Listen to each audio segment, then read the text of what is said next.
Assalamualaikum warahmatullahi wabarakatuh.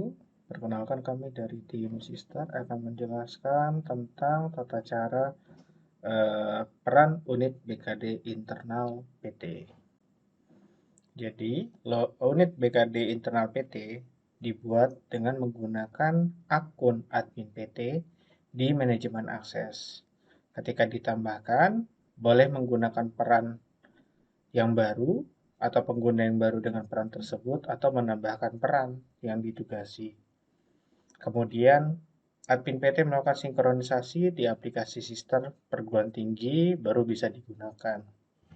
Lalu, untuk penggunaannya, unit BKD internal prodi masuk ke Sister perguruan tingginya masing-masing, lalu login. Masukkan username dengan password. Ketika sudah berhasil login, maka di sebelah kiri akan ada beberapa menu, yaitu di layanan BKD, ada periode BKD, pejabat pengesahan, peserta BKD, dan daftar asesor. Untuk periode BKD, ini untuk manajerial. Unit BKD internal PT bisa membuat periodenya, periode pengisian BKD. Kita mulai dari sini dulu, pembukaan periode BKD. Lalu, klik tambah periode baru. Lalu mulai periodenya, sebagai contoh, itu adalah Januari tanggal 1, periode selesainya yaitu Agustus tanggal 31, di mana periode pelaporannya adalah 2020-2021 genap. Lalu status aktif. Kemudian klik buka periode. Ketika sudah, langkah selanjutnya adalah klik detail data. Fungsinya untuk apa? Untuk menentukan beberapa periode. Yang pertama adalah periode penarikan kinerja. Ini adalah rentan waktu yang dibuat untuk membatasi kinerja dosen yang bisa diterima sebagai laporan LKD pada semester tersebut. Sebagai contoh, kita akan mengambil periode penarikan kinerja atau kinerja yang bisa dianggap sebagai laporan kinerja dosen atau LKD semester tersebut adalah 1 Januari sampai 31 Juli.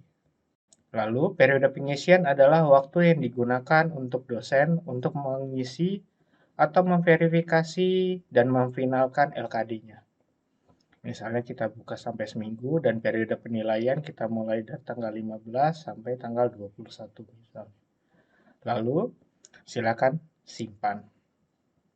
Ketika sudah berhasil disimpan, yang perlu diingatkan adalah yang bisa memanajerial periode BKD ini adalah untuk PTN itu adalah perguruan tinggi masing-masing. Lalu untuk PTS itu yang manajerial ada L2 Dikti. Lalu perguruan tinggi mitra itu yang memanajerial atau membuka periodenya adalah kementerian mitranya atau kementerian lain. Jadi jika dari perguruan tinggi lain, silakan disinkronisasi saja ketika kementeriannya sudah membukakan periodenya. Langkah selanjutnya, ketika sudah ada periodenya dan juga di bagian detail data untuk periode penarikan kinerja sampai penilaian sudah di-set, langkah selanjutnya adalah menentukan pejabat pengesahan. Silakan masuk saja ke pejabat pengesahan, lalu pilih periode kegiatannya. Jika sudah, klik lanjut. Lalu, ketika muncul di perguruan tinggi, silakan edit ubah data. Sebagai contoh, jabatannya adalah rektor. Nama pengesahannya adalah rektor PT, misalnya. Lalu NIP-nya, lalu klik simpan. Ketika proses simpan, silakan menunggu saja sampai proses pendaftaran peserta BKD itu selesai. Oke, ketika selesai, Langkah selanjutnya adalah menunggu dosen-dosen yang lainnya untuk menyelesaikan pengisian BKD. Lalu, unit BKD internal PT bisa melihat di bagian peserta BKD, lalu pilih periode kegiatannya, lalu lanjut.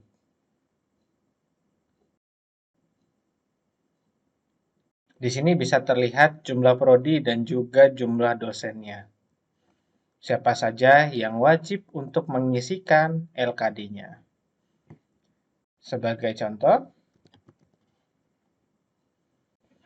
di bagian prodi Teknik Informatika, di bagian daftar dosen, di sini ada daftar nama-nama yang sedang mengisi atau statusnya belum pengisian. Untuk delegasi pemberian asesor, di sini ada 3 buah tombol, yang dimana di sini adalah daftar dosen untuk melihat progres dosen dan juga membuka validasinya. Kemudian ada namanya penugasan asesor untuk memberikan penugasan asesor untuk menilai LKD siapa. Kemudian di bagian terakhir adalah rekap laporan. Untuk perguruan tinggi yang banyak program studinya atau banyak dosennya, perguruan tinggi bisa membuat akun turunannya dengan menggunakan admin PT. Jika untuk manajerial PT-nya menggunakan unit BKD internal PT, untuk program studinya bisa menggunakan unit BKD internal Prodi. Jadi, ini adalah satuan terkecil. Kenapa Prodi? Karena tidak semua perguruan tinggi memiliki jurusan ataupun fakultas. Oleh karena itu, kami mengecilkan dalam bentuk Prodi atau program studi. Sehingga penugasan asesor dan juga untuk rekapitulasi laporan dari program studi tersebut bisa dimanajerial oleh program studinya. Sebagai contoh, di bagian penugasan asesor, Bapak Ibu yang bekerja sebagai unit BKD internal PT atau program studi bisa memilih asesor ke-1 ataupun asesor keduanya.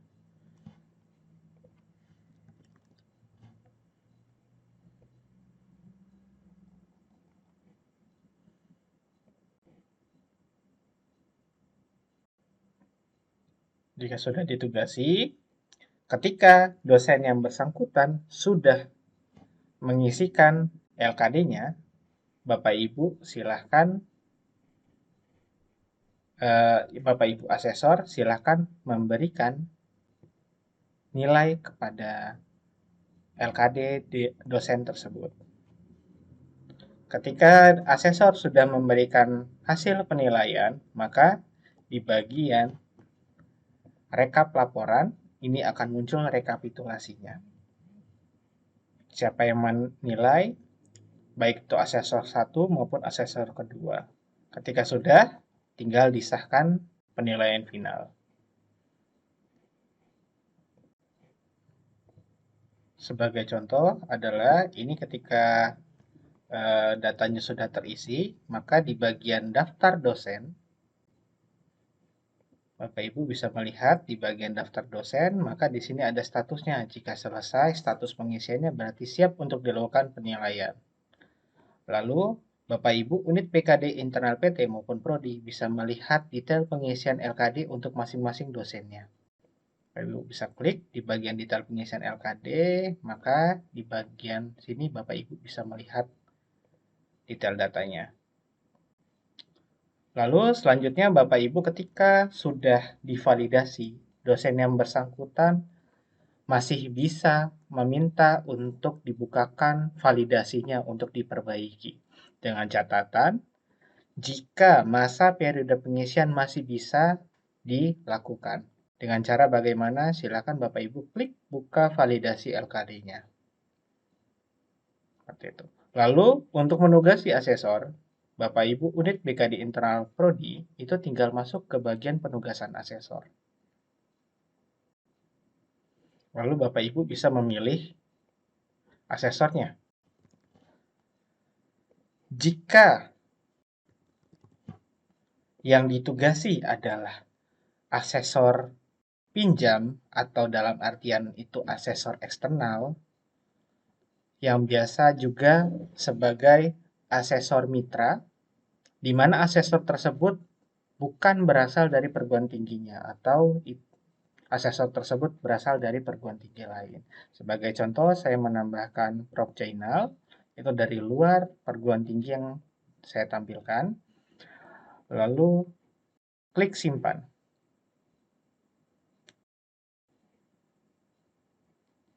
Ketika proses penugasan, jika dari luar perguruan tinggi lain, asesor tersebut diberikan token. Tokennya bagaimana Bapak Ibu bisa melihat di bagian peserta BKD. Di bagian bawah ada penugasan asesor eksternal. Silakan Bapak Ibu klik saja. Maka di situ akan muncul rekapitulasi berupa nama, NIRA, asal perguruan tingginya, dari mana, dan juga token, serta link URL-nya. Jika Bapak Ibu klik di bagian link URL, akan masuk ke dalam URL yang dimaksudkan, di mana URL tersebut bisa diberitahukan ke asesor yang bersangkutan. Untuk mekanisme pemberitahuan ke asesor, itu dikembalikan ke perguruan tingginya masing-masing. Boleh menggunakan WA, boleh menggunakan email, atau boleh menggunakan media lainnya. Itu saja Bapak Ibu. Terima kasih atas waktunya. Mohon maaf jika ada salah kata. Untuk panduan lainnya akan kita berikan dalam bentuk PDF.